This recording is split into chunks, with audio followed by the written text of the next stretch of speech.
Bismillahirrahmanirrahim. Assalamualaikum warahmatullahi wabarakatuh. Selamat siang, salam sejahtera bagi kita semuanya. Shalom, Om Swastiastu, Namo Buddhaya, salam kebajikan. Yang saya hormati Wakil Presiden Republik Indonesia, Bapak Profesor Dr. Kiai Haji Ma'ruf Amin. Yang saya hormati Ibu Dr. Puan Maharani, Ketua DPR RI, beserta para pimpinan dan anggota Dewan Perwakilan Rakyat Republik Indonesia. Yang saya hormati Bapak Dr. Bambang Susatyo, Ketua MPR RI, beserta seluruh pimpinan dan anggota MPR RI yang saya hormati. Yang saya hormati Bapak Lanyala Mataliti, Ketua DPR RI, Ketua DPD RI, beserta para pimpinan dan anggota Dewan Perwakilan Daerah Republik Indonesia. Yang saya hormati pimpinan dan anggota lembaga-lembaga negara. Yang saya hormati Bapak Jenderal TNI Purnawirawan Prabowo Subianto, Presiden terpilih Republik Indonesia. Yang saya hormati para Menteri Kabinet Indonesia Maju, Jaksa Agung, Panglima TNI, Kapolri, dan Kepala Lembaga Pemerintahan, Bapak, Ibu, Saudara-saudara sebangsa setanah air, para hadirin yang saya muliakan. Kita patut bersyukur sebagai bangsa yang tangguh, Indonesia mampu menghadapi tantangan yang sangat berat selama 10 tahun terakhir. Mulai dari pandemi COVID-19, gejolak politik global, perang dagang, dan berbagai ancaman krisis, serta perubahan iklim yang menimbulkan banyak bencana. Alhamdulillah, walau diterpa banyak tantangan dan ketidakpastian, kondisi politik dan ekonomi kita tetap stabil, bahkan mampu tumbuh secara berkelanjutan. Pertumbuhan ekonomi Indonesia selalu terjaga di kisaran 5%, lebih tinggi dibandingkan rata-rata pertumbuhan global yang sebesar 3,4%. Penambahan tenaga kerja baru sebanyak 21,3 juta pada periode 2015 hingga 2024. Rasio utang kita juga menjadi salah satu yang paling rendah di antara kelompok negara-negara G20 dan ASEAN. Di sisi lain, nilai ekspor Indonesia naik lebih dari 70%, mencapai 250 miliar US dollar di tahun 2023. Neraca transaksi berjalan secara bertahap terus menguat dan neraca dagang selalu mencatat surplus selama 51 bulan terakhir ini. Indikator kesejahteraan masyarakat juga meningkat signifikan. Tingkat pengangguran turun menjadi 4,8% di tahun 2024. Tingkat kemiskinan turun tajam menjadi 9,03% di tahun 2024. Angka kemiskinan ekstrim juga turun signifikan menjadi 0,83% di tahun 2024. Selain itu, kita juga telah merasakan kemajuan pembangunan infrastruktur yang Indonesia sentris, mulai dari jalan tol, jalan nasional, bendungan, irigasi, pelabuhan, bandara, pembangunan IKN, dan masih banyak yang lainnya. Kita juga bekerja keras untuk membangun SDM yang unggul, yang berdaya saing, yang produktif dan inovatif melalui reformasi pendidikan, transformasi sistem kesehatan, dan penguatan jaring pengaman sosial. Bantuan pendidikan terus diberikan untuk masyarakat miskin dan rentan. Program Indonesia Pintar untuk pendidikan sekitar 20 juta siswa per tahun diberikan. Program KIP kuliah dan bidik misi untuk pendidikan 1,5 juta mahasiswa, serta beasiswa LPDP untuk pendidikan sekitar 45.000 mahasiswa.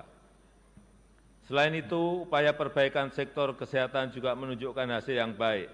Angka kematian bayi turun dari sebelumnya 27 per 1.000 kelahiran menjadi 17 per 1.000 kelahiran di tahun 2023. Angka prevalensi stunting turun dari sebelumnya 37% menjadi 21,5% di tahun 2023. Jumlah peserta Jaminan Kesehatan Nasional JKN juga meningkat dari sebelumnya 133 juta menjadi sekarang 273 juta di tahun 2024, di mana separuh dari jumlah tersebut adalah penerima bantuan iuran dari pemerintah.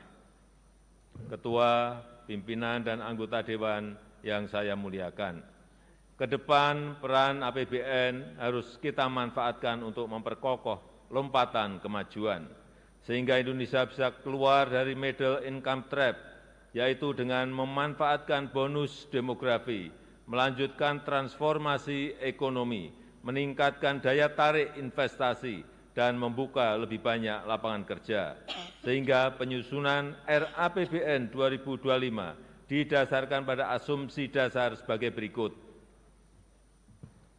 Inflasi akan dijaga pada kisaran 2,5%. Pertumbuhan ekonomi diperkirakan sebesar 5,2%. Dan karena kondisi ekonomi global yang masih relatif stagnan, pertumbuhan ekonomi kita akan lebih bertumpu pada permintaan domestik, sehingga daya beli masyarakat akan dijaga ketat dengan pengendalian inflasi, dengan penciptaan lapangan kerja dan dukungan program bansos dan subsidi. Pemerintah akan terus mengupayakan peningkatan produk-produk yang bernilai tambah tinggi, yang berorientasi ekspor, yang didukung oleh insentif fiskal yang kompetitif dengan tetap menjaga keberlanjutan fiskal. Bauran antara fiskal, moneter, dan sektor keuangan akan dijaga untuk mengakselerasi pertumbuhan ekonomi dan menjaga stabilitas sistem keuangan kita. Nilai tukar rupiah diperkirakan akan berada di sekitar 16.100 rupiah per dolar Amerika Serikat. Suku bunga SBN 10 tahun berada di 7,1%, dan pemerintah akan selalu responsif terhadap dinamika moneter dunia. Harga minyak mentah Indonesia diperkirakan berada pada 82 dolar Amerika Serikat per barel. Lifting minyak diperkirakan mencapai 600.000 barel per hari, dan gas bumi mencapai 1,005 juta barel setara minyak per hari. Ketua, pimpinan, dan anggota Dewan yang saya muliakan, arsitektur APBN 2025 adalah pilar penting untuk menjaga keberlanjutan melalui penguatan berbagai program unggulan yang berkesinambungan dari pemerintah sekarang ke pemerintah yang akan datang. APBN 2025 dirancang untuk menjaga stabilitas, inklusivitas, dan keberlanjutan untuk meningkatkan kesejahteraan dan pemerataan melalui pertumbuhan ekonomi yang inklusif dan berkelanjutan.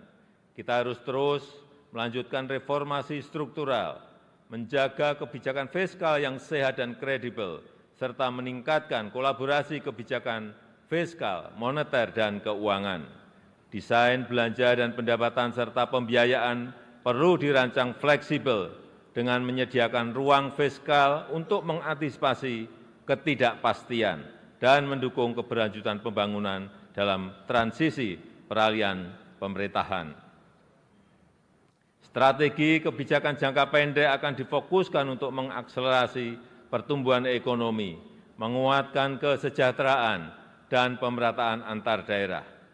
Makan bergizi gratis diarahkan untuk meningkatkan gizi anak, sekaligus memberdayakan UMKM dan meningkatkan ekonomi masyarakat kecil di daerah.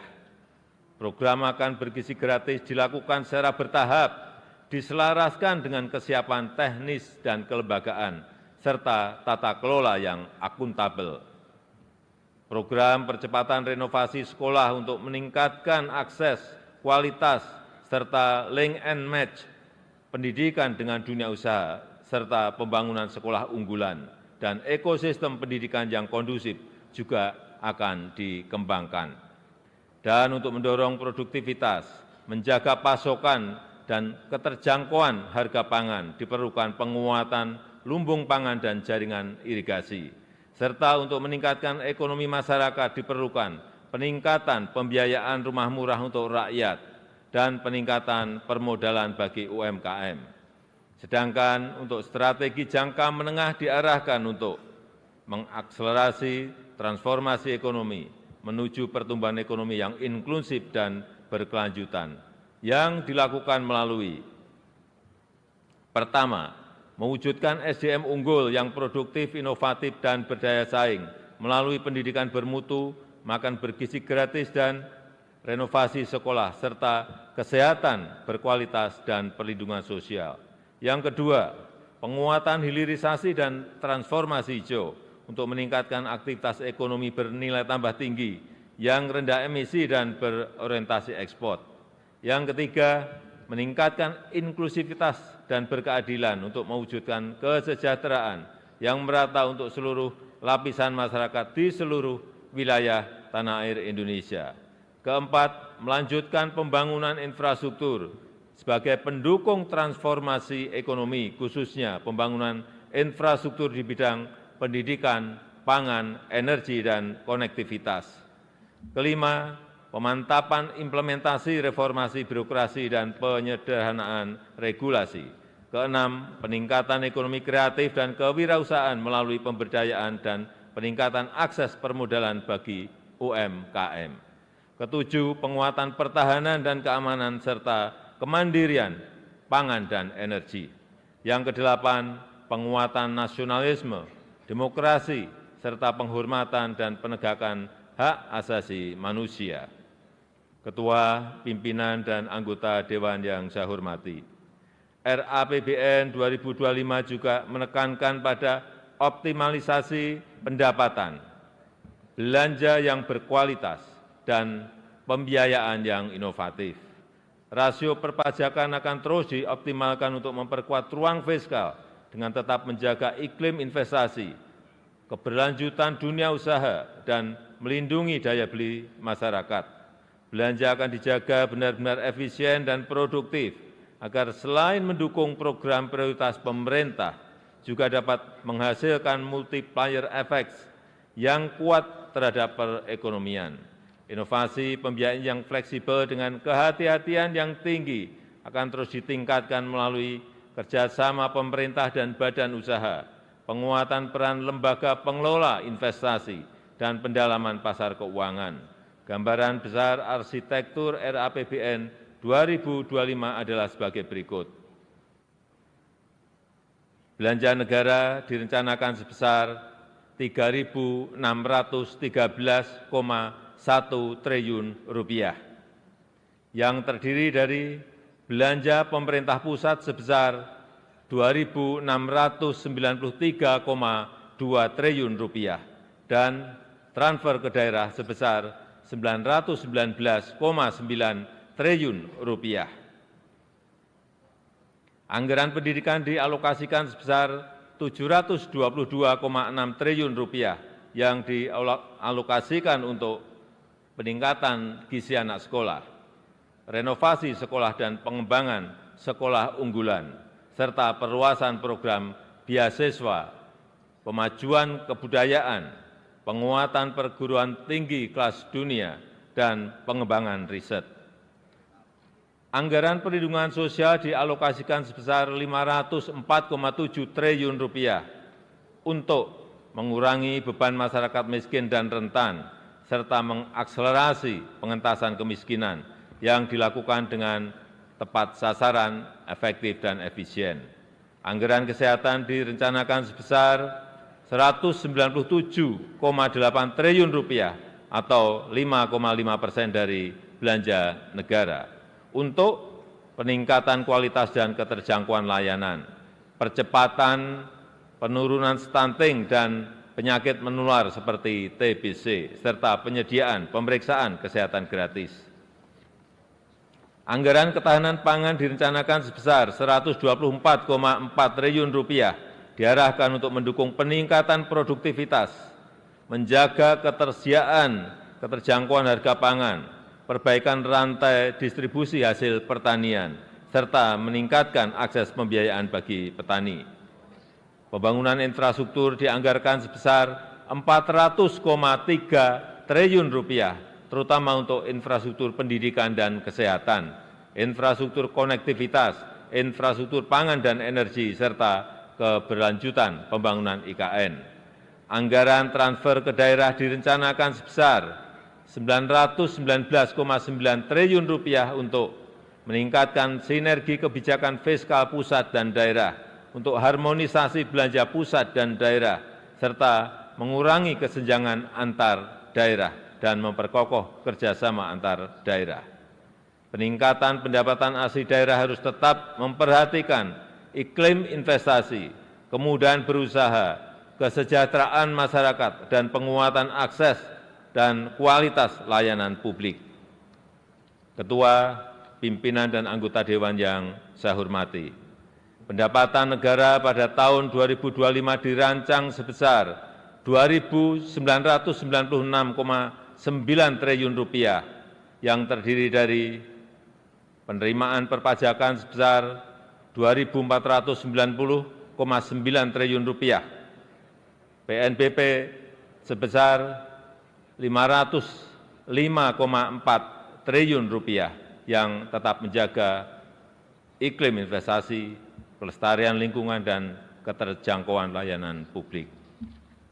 Reformasi perpajakan akan dilanjutkan melalui perluasan basis pajak, peningkatan kepatuhan wajib pajak, perbaikan tata kelola dan administrasi perpajakan, serta pemberian insentif perpajakan yang terarah dan terukur. Upaya peningkatan PNBP terus dilakukan melalui penggunaan teknologi untuk perencanaan dan pelaporan, penguatan tata kelola dan pengawasan, optimalisasi pengelolaan aset negara dan sumber daya alam, serta mendorong inovasi layanan. Defisit anggaran tahun 2025 direncanakan sebesar 2,53% terhadap PDB atau Rp616,2 triliun yang akan dibiayai dengan memanfaatkan sumber-sumber pembiayaan yang aman dan dikelola secara hati-hati. Pemerintah terus meningkatkan efektivitas pembiayaan investasi, mendorong kebijakan pembiayaan skema KPBU, termasuk penguatan lembaga pengelola investasi dan special mission vehicle, serta peningkatan akses pembiayaan bagi masyarakat berpenghasilan rendah, UMKM, dan usaha ultramikro. Tingkat pengangguran terbuka pada tahun 2025 diharapkan dapat ditekan menjadi 4,5% hingga 5%. Angka kemiskinan diturunkan dalam rentang 7 hingga 8%. Rasio Gini dalam kisaran 0,379 hingga 0,382. Indeks modal manusia pada level 0,56. Nilai tukar petani ditingkatkan di kisaran 115 hingga 120. Nilai tukar nelayan dijaga di kisaran 105 hingga 108. Ketua, pimpinan, dan anggota Dewan yang saya muliakan, demikian keterangan pemerintah atas rancangan undang-undang tentang anggaran pendapatan dan belanja negara tahun anggaran 2025 beserta nota keuangannya. Besar harapan kami pembahasan RAPBN 2025 dapat dilakukan secara konstruktif demi mewujudkan Indonesia maju, adil, dan makmur sesuai visi Indonesia Emas 2045. Semoga Allah Subhanahu wa Ta'ala senantiasa memberikan rahmat dan ridho-Nya bagi kita semuanya dalam melaksanakan tugas dan amanah untuk mensejahterakan rakyat dan kemajuan Indonesia. Dirgahayu Indonesia, Dirgahayu Negeri Pancasila, Merdeka! Terima kasih. Wassalamualaikum warahmatullahi wabarakatuh. Om Santi Santi Santi Om. Namo Buddhaya.